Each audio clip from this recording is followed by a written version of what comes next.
Good Chodesh, Kulan of Bava Kama Daf. We are up to Daf Ayin Amud Aleph on top of the page, and we're digressing a little bit, but it's an interesting segue to the following subject, and that is the idea of a power of attorney.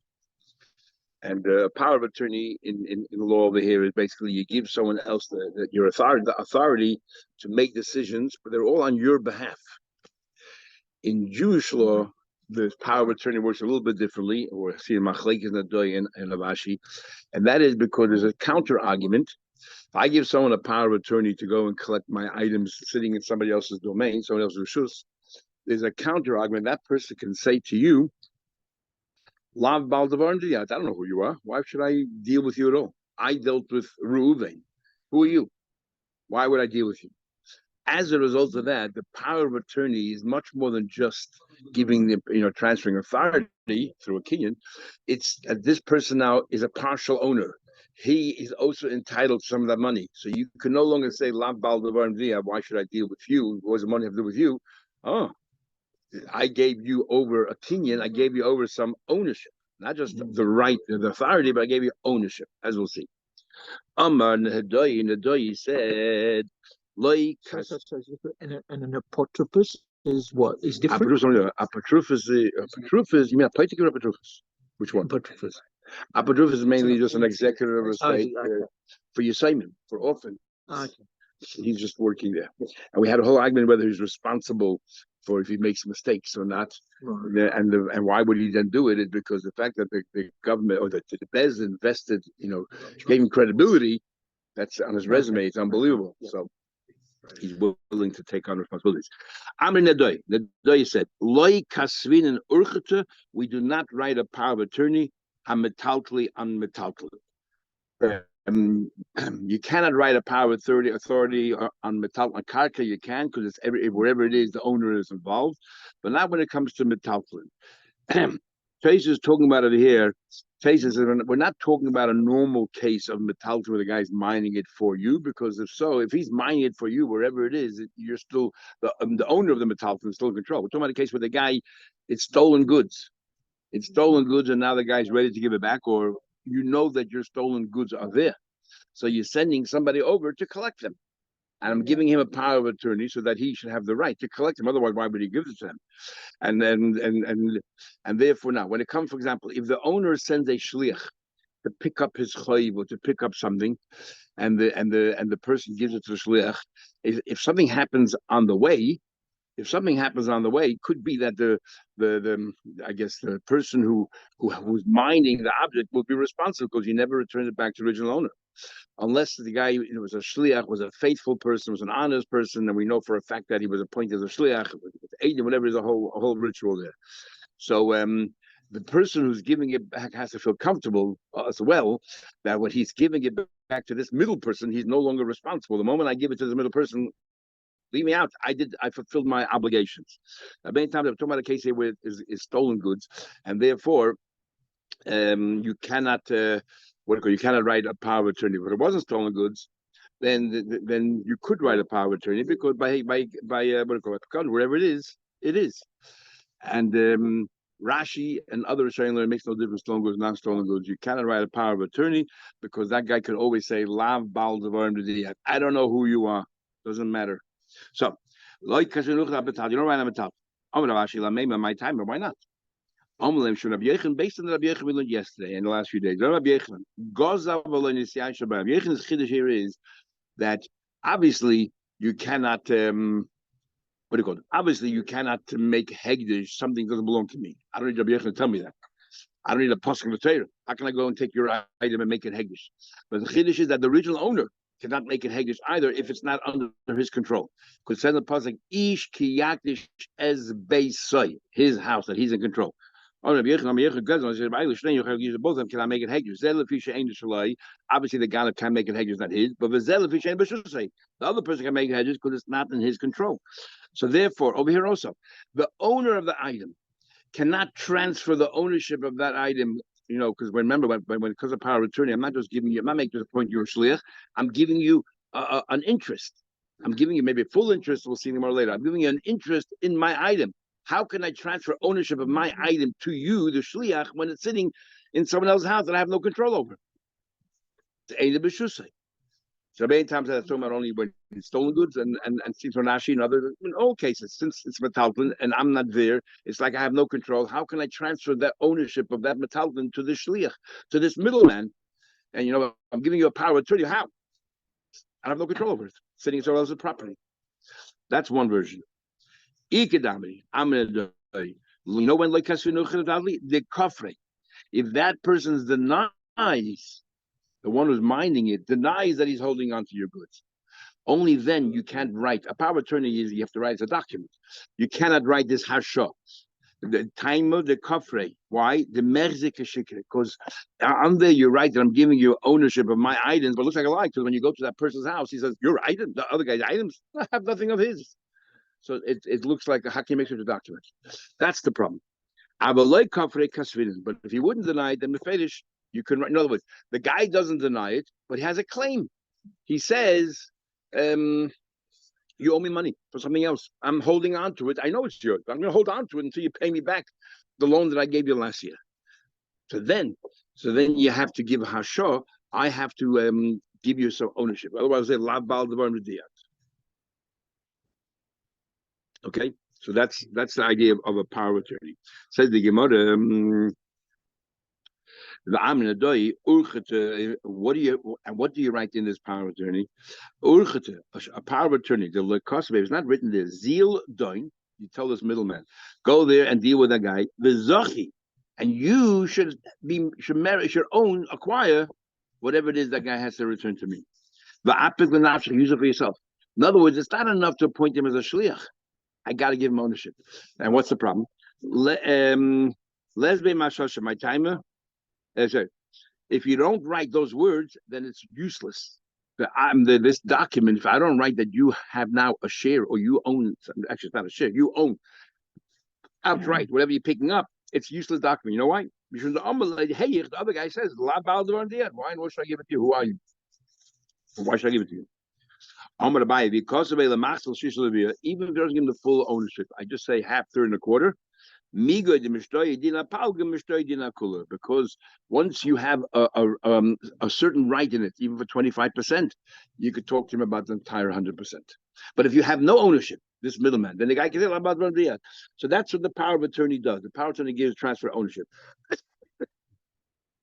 Now the question is it real or is it just superficial? You make it appear that you're giving him ownership. But you're not giving him ownership. So Amema says, Amema says that if the shlich now decides to keep it, you can't take it away from him. Why? Because you wrote in the document clearly that he now is the zachibe. You told him you can own it. However, Ashi says, even the kosrele called him as ani medina kabil life. Since I say to you, any adverse consequence, you tell the shlich, any adverse consequences as a result of this favor you're doing for me, I'm taking responsibility for. So what does that really prove? Why is he taking responsibility if now the item belongs to you? What is he really saying? Like I'm giving you insurance that everything that means it's still mine. Really, it's still mine. The whole thing is purely a charade. How can you sell your comments? It's at some other location. Why don't I have to bring the whole box of comments and give it over? So we talk it. Sell anything every time you do. You write a star hasha by us. If you ever go to the Rav to sell chametz, you write a star hasha, a proper star hasha, which means you're giving it ownership to him. That's a problem. Transaction of metaltalin.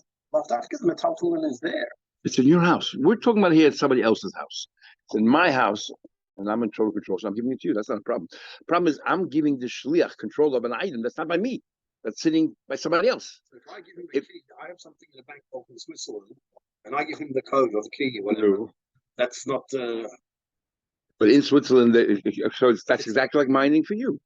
It's the exact same thing. Mining for you. So if he's a shliach, and things go awry or whatever it is, if the bank gives it to him and then he loses it or something, that's the question. Then who is the bank still responsible again? But in Goyish law, it doesn't matter. They're not going to follow what's about Bava Kama. So basically, what comes out here is what Ravashi is saying here is the whole idea of a power of attorney is it's a synergy between a shliach and a shutuf and an owner. On the one hand, really he's a shliach, but if you just put him out of there, the shliach will say la ba'al dvar diyat. So you have to make him part owner, but it's only like a sharad. So it's like a mixture of the two. Then he has a power of attorney, and Ravashi says that he can't keep any of it because he's not really the owner. The Ikadam is another version that says shut for shavya. No, he is a part owner. If he wants a grab, he can take up to half because he's a shuttif. No, it's part shliach, part shuttif. Not that just a sharad.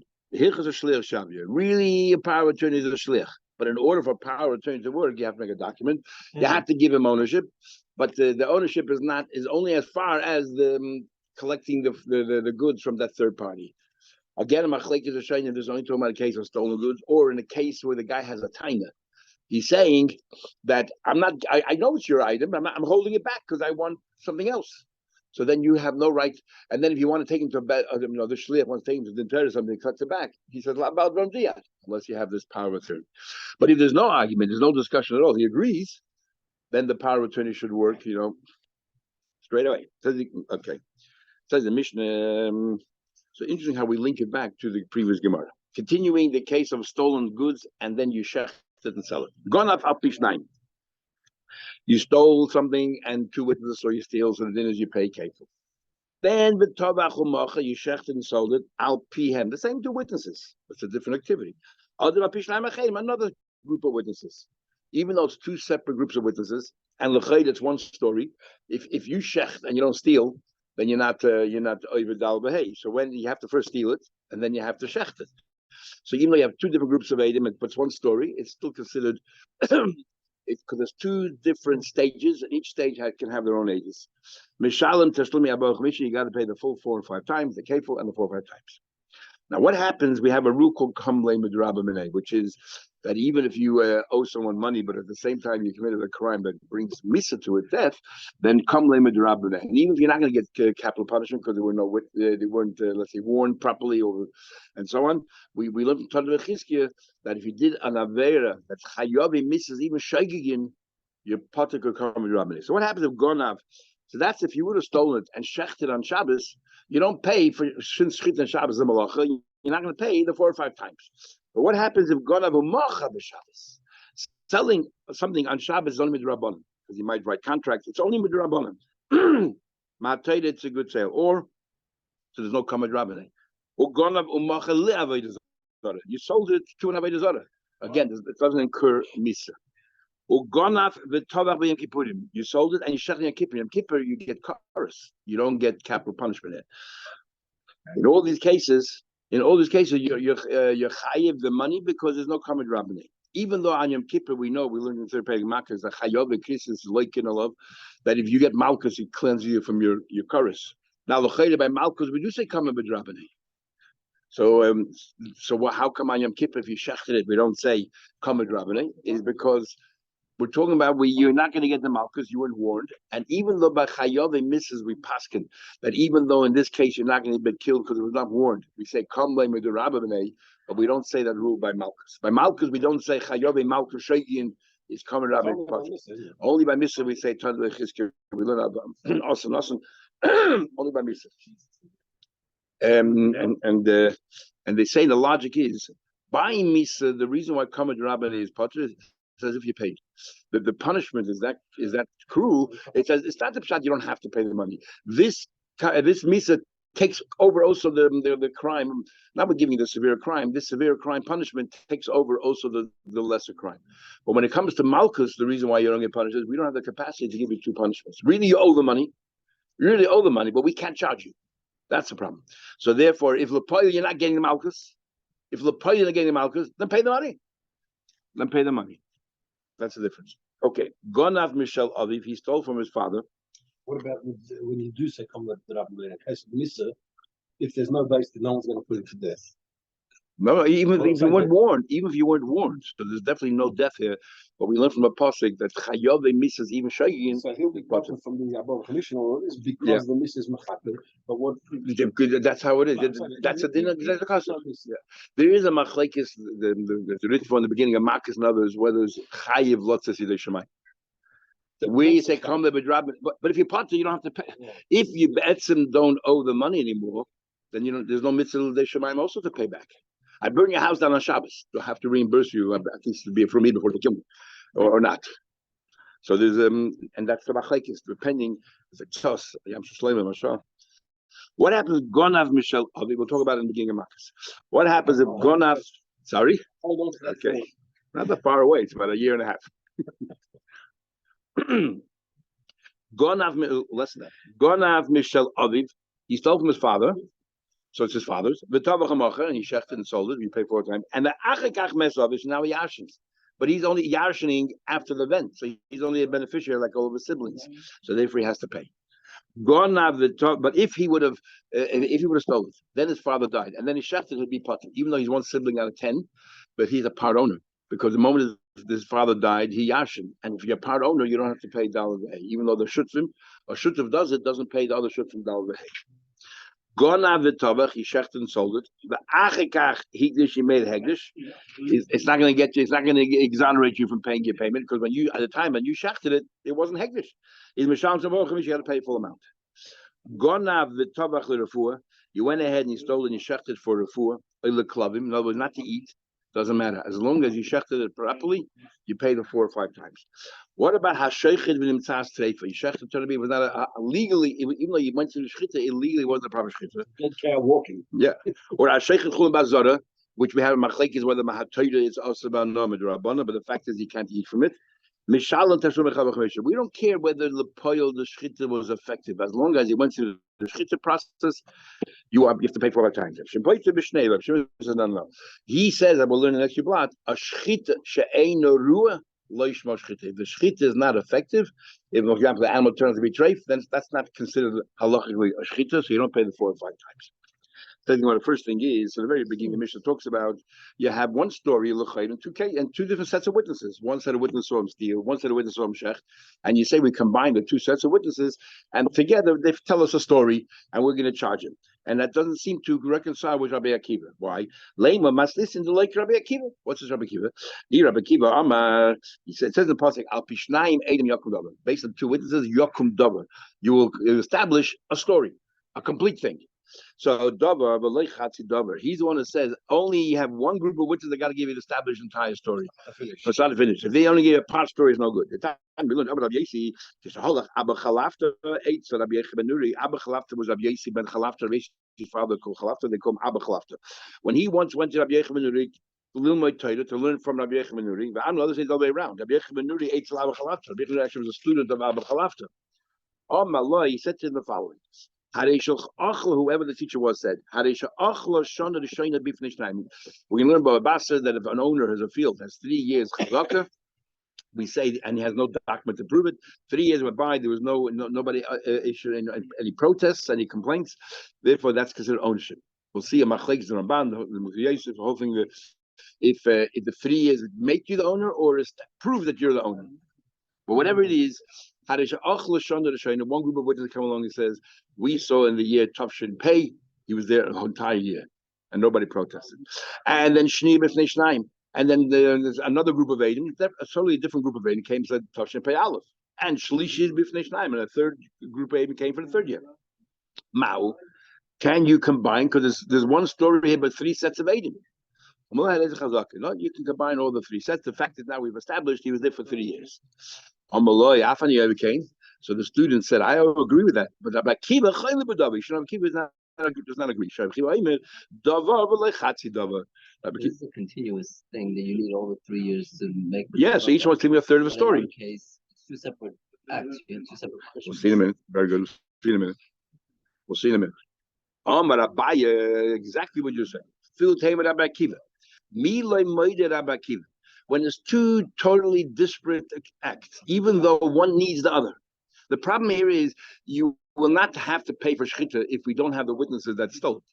If we don't witness, for example, if he was a gun and there were no witnesses, and he's major that he's a gun, right? So you don't pay double, pay once, and then he shechts it, and we have witnesses he shechts it, he doesn't pay 4 or 5 times. Why? Because only 3 and 4. The Torah says you pay out Bava Kama Daf, but if he doesn't pay how do you get to 4 or 5? The keren, the principal, the double, and then another 2 or 3 times. But if he doesn't pay the double, doesn't pay the penalty, then it reduces by 1, becomes 3 and 4. Nowhere does the Torah say you pay 3 or 4 times. So the second group of Eidim needs the first group. So it's only half a story. It's a half a story, and yet it works. By explains why. I feel it. What happens? What happens if a married woman commits adultery? We kill her. How do you know she's a married woman? We need to rely on other witnesses who told us that they saw her a chuppah, they married her off, whatever. So you wouldn't kill her unless you had the first group of Eidim. And yet, how come it works? So I'll explain to you why. Since the first group of Eidim don't need the second one, no, the first group of Eidim come along and said she's married. That's what we need. Nothing to do with Nothing to do. It's established. It's a full story. Then the second group, even though they need the first group, that's not called chatzi dover. You know what's chatzi dover? When each group needs the other one. So, even though A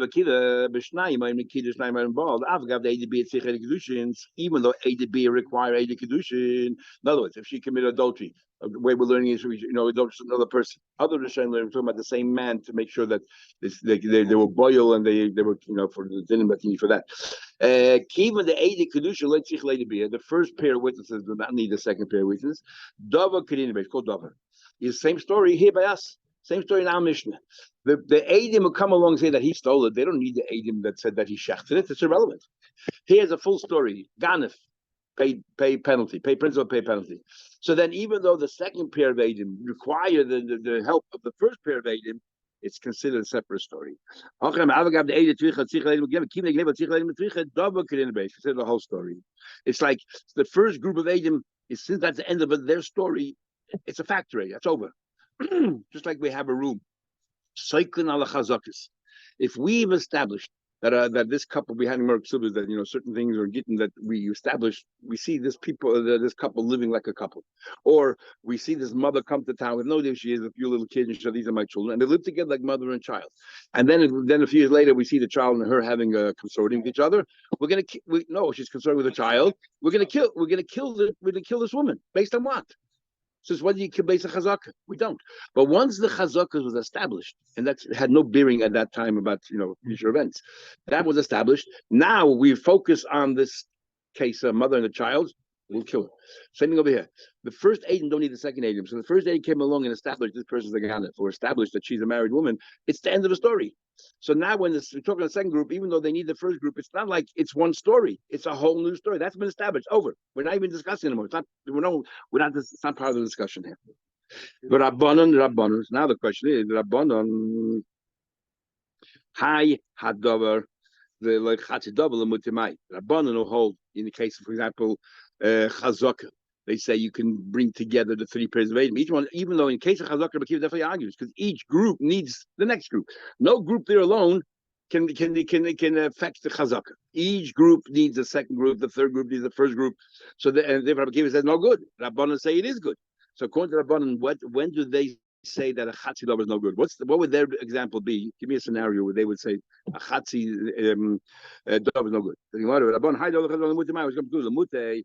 You need 2 hairs, 2 cyrus for a girl to become. We had more neither. You need years, and you need years, and you need also puberty. 2 signs for a girl to reach. Saying the board to reach maturity. Machlek is a shiny if the 2 hairs have to be next to each other. It could be other places. Echad begabol. What happens like this? Echad doime. One witness come along and says, Echad begabol. I saw one hair. Gabor literally means on the back. Others say Rashi says that Gabor means on the fingers, which really basically means a chiddush that according to Rashi, you don't need the hairs dafke in oisemakum. It can be anywhere in the body. If you see hair growing, that means a sign of puberty. One hair, one part of the body, one region, one hair in another region, that's very enough. On her stomach, or in that area, which is Lashnikia. So that is a case where one witness saying one hair, another was saying one hair, that's a chatzi dover. Says the more, that's a chatzi dover, that's chatzi edus. You don't have two witnesses telling you anything. You have one witness. Each one only has one witness. Chatzi dover means you have two witnesses saying that this person was in this property for a year. You have two full witnesses saying that, but it's not a full story.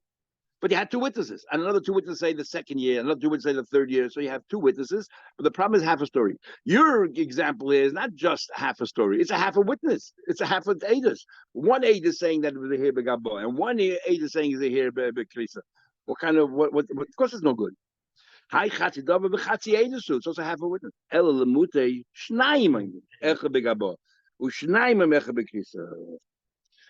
So you have two saying this, two saying that. And that's a chacham maida. You don't combine the two. Why? Hani amrik tani. Each one is saying that she's a tana. Each one saying it's one side. Yeah. So now all the Rishonim have a hard time trying to understand the difference between this case and the Shnei Chazak. Each one says 1 year. What's the value of a 1 year Chazak? Nothing. So what's the difference if two witnesses come and say, I saw 1 year Begabo, 1 year Big Krisis, no, that's a half a story. We're not going to combine it. But if two witnesses say, I saw him 1 year, another two witnesses say, I saw him living in the property 1 year, and the third group said 1 year, and that will have no problem putting together. What's the difference? What's the difference? He's saying one. You're saying You're not saying I didn't see any other hair. If you would have said I only saw one hair, no other hair on your right. Yeah, all they're saying is I saw one hair. We noticed this hair, especially if it's on the finger. So we noticed on the finger, so and we never saw her, a crease. So the Shem have a hard time. So I'm going to show you want to say different in time and space, and that is over here. This one hair that they saw will never make her reach puberty, because no matter how long that hair grows, it will always be. It's still one hair. So therefore, it's a half a story. In the case of the Chalakah, the first group of Eidim would have continued to stay longer. They would have seen the second year. They would have seen the third year, and that would have established a Chazakah. So there, the Chesaron was time, whereas here the Chesaron was space, and therefore they want to say that's why with this, not really. It's the beginning of a full story. Here, it's not the beginning of anything. It's nothing. This is the whole story, and it's nothing. There, it's the beginning of a full story because they themselves would have stayed there, continued. That's what some want to say. Others want to say that every group of Vedas is effective there as well. The difference is as follows. Over here, when there's one here, it's nothing. She's like Tanya, as the Gemara says.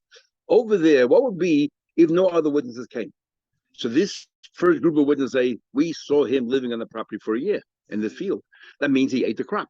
If there's no other witnesses coming along, then the owner of the field will say, hey, you owe me for the produce. You ate a whole year. On what basis? For these two witnesses. So these two witnesses were effective. It only changed the outcome because two other groups of witnesses came along. So each group of witnesses contributed and made a story. And then we turned it into developed. We had a thread. We made it a story. We reinterpreted the story, but something happened. So and the Aegis matters. Exactly. Then it depends on the case that you're applying. How are we going to use that Aegis? Here, the Aegis did nothing. What did Aegis achieve when they say we saw one here on Gabo? Nothing. So that's why the Aegis disappears. So two ways. Many more, but that's how we understand. Okay, let's continue. So the Maragon of Macha b'Shabbos, he stole and sold on Shabbos. So there's no common denominator. By the way, there's a big machlekes in poskim. If you sell something on Shabbos, is a sale, a valid sale. People just go to auctions there on Shabbos. Send people to buy auctions on Shabbos. This is about. Now you're not allowed to sell or buy on Shabbos, but if you did, is it a kinyan or not? So if I remember correctly, and I'm trying to remember now, there's a Marit, famous Marit. He's so famous, I forget what he said. But the Marit wants. Could we have a Gemara in Tamura? Kol milsa d'amar rachmana loy sabi. The Torah says don't do it. E ovid, you did it. You defied what the Torah says. Mahani or loy mahani? And Rava says loy mahani. Rava says it doesn't help. So if Rava says loy mahani, and if you sold it on Shabbos, it's not a sale. So why in the world do you have to pay Dal B'Hei if you sold something on Shabbos? You're telling me there's no common rabbinate, but there's no sale either, because the Ovid loy mahani. No, Rava says, "Call mills So why are you behind the lucky? You'll have him behind the lucky because you went against the Torah. But selling a property is only Rabbanon. So why is it a sale? So one of the answers is that very reason. But it's not the Marit. But one of the answers is because Mahatoida, it is a valid sale. Right? The Rabbanon said we don't want it because you might write contracts and all that. Because Mahatoida, it's a valid sale. So you're right with what the Torah said. You're not allowed to sell. Mahatoida, you sold. Mahatoida, the sale is recognized, so therefore you have to pay the 4 or 5 times because it's the Otherwise, trader. you can't give the penalty. Exactly, the sale not a sale, and Robert says it's not a sale, but over here because Mahatoida, it's a valid sale, therefore it's a valid sale.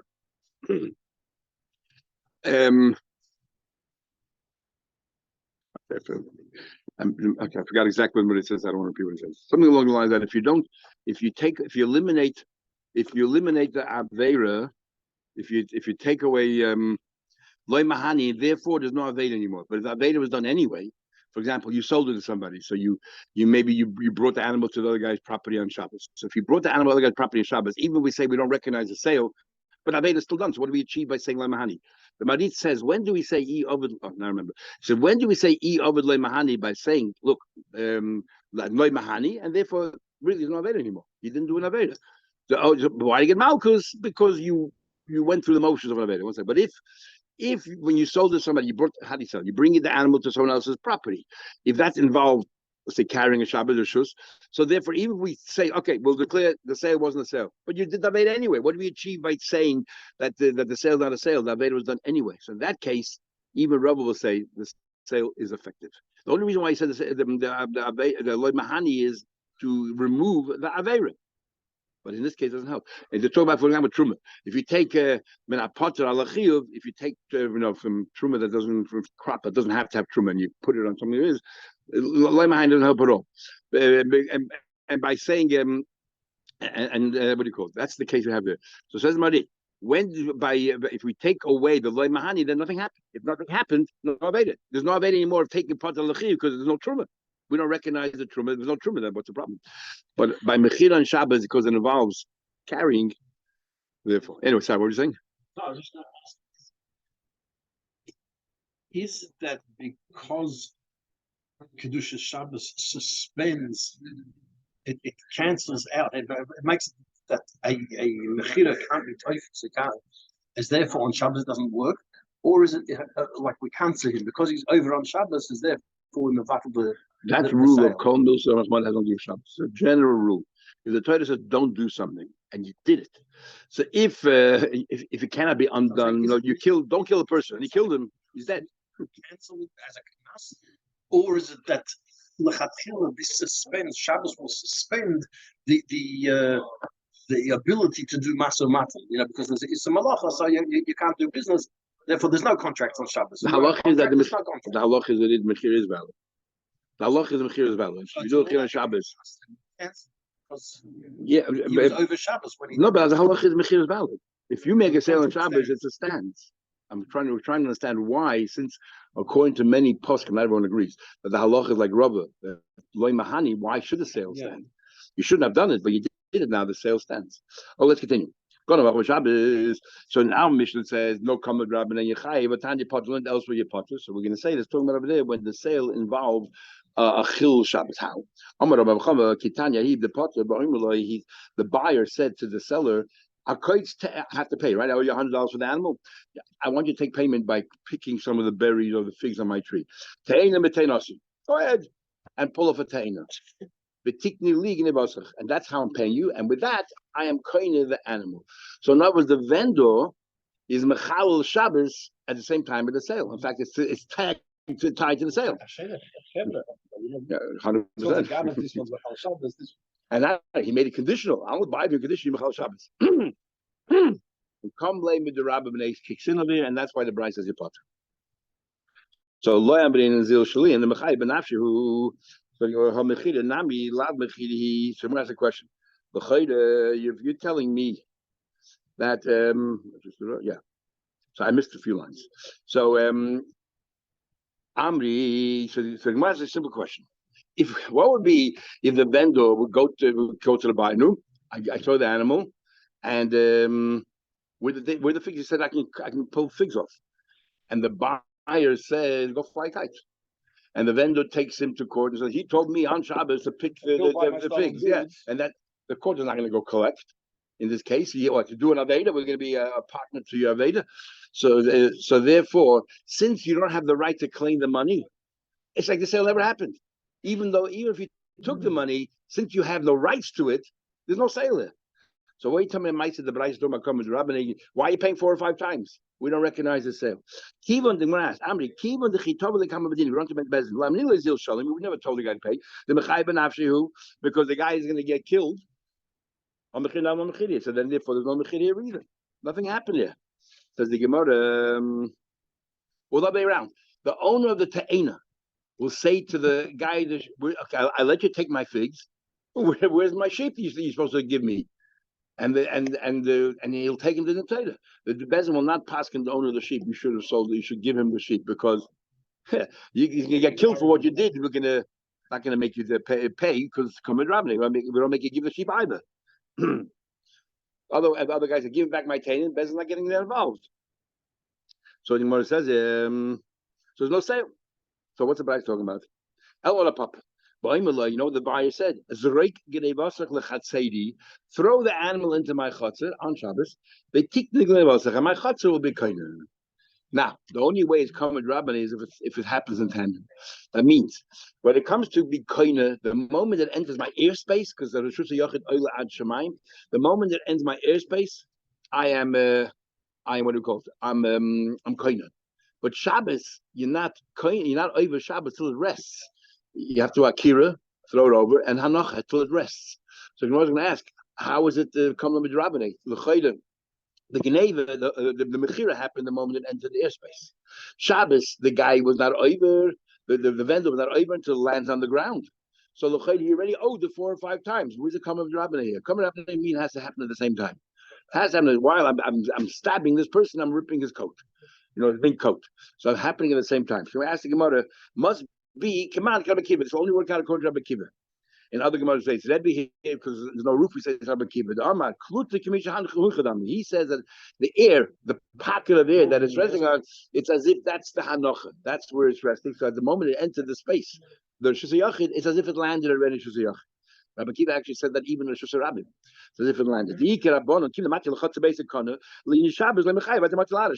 chayv till it lands on the ground. Geneva, as soon as it enters the airspace, so it's not together. Only the Torah keep it together. So the Gemara and the Bryce is anonymous. It's not talking about only Kurt Rabbi Kiva. So the Gemara, but you know what's talking about here. We made up I don't want the Geneva to be kind until it actually rests on the ground. That's the condition he made. That was the buyer says, I want to make sure that the sheep lands on the ground. So otherwise, the wind might come and blow the sheep outside. Exactly. So maybe you have terrible aim. Who knows where it's going to land?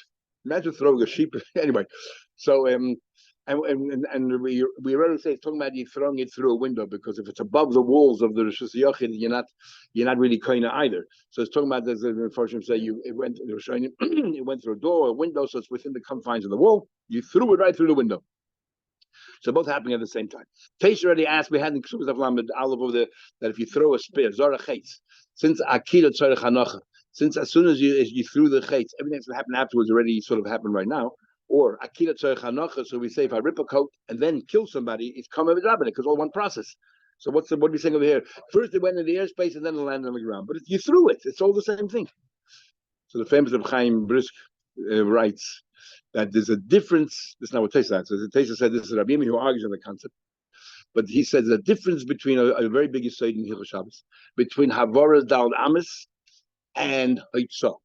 The Gemara there is talking about throwing it 4 Amis and Shus Rabbin, and they were talking about from Shus Rabbin to Shus Yachid, and the difference is as follows. He says Havara Dal Amis. In order to be 4 Amis, you need every Ammon that 4 Amis to be part of. Is part of it. So therefore. It's all one malach. When it comes to hachnasa, let's say from Shus Yachid, all it is you picked up a Shus Rabbim, it landed in Shus Yachid. That's the avera. What happens in between is not part of the avera. That's just that's the story. But the avera is picking up here and landing here. So therefore, we don't say that everything that happened in between is all part of the same avera. It's not. The avera is when you picked it up in a Shus Yachid or in a Shus Rabbim, and it landed in a Shus Yachid. So therefore, they're not happening in tandem. So as soon as it enters the airspace, and Shabbos only when it lands. But the Gemara there, we're talking about throwing 4 Amos Sarabim, 4 Amos Sarabim, 4 Amos make up the whole thing. Okay. So the Gemara said further, Rabba said, this principle that you said, where'd you get it from? Just because you cannot go to court and make a demand, make a claim, therefore it didn't happen? And he says, what about Esna? The Torah asks if you give a harlot a present, now use them as bech. But and now, a feel al imay. He had relations with his own mother, and then he gives her a present. Now, what happened? He told her, "Come on." The mother would say, "Hey, you promised me a sheep. Where's my sheep? You promised me a sheep." And she takes her son to the Torah for the sheep. That what happens? She won't give the business. Not going to pass him to give her the sheep, and yet you cannot bring the sheep on the zbech. What does that show? The fact that Bezin won't get involved.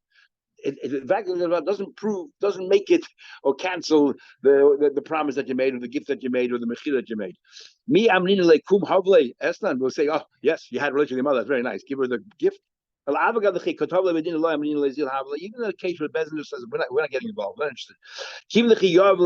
But if he would have given it to her, it would be considered a gift. And you're not allowed to put him as bech. The same thing here. I forgot the English will be right. If the owner of the fix said, "Hey, where's the sheep you promised me?" Eat Tava Bedina come on Lam Nizay Shalom, Takim Shalom, we wouldn't say go pay. I feel like even the Kamakli Bahachi have a Mechila. The fact is, you made a sale, it's a sale. Okay, we'll stop paying tomorrow, Mr.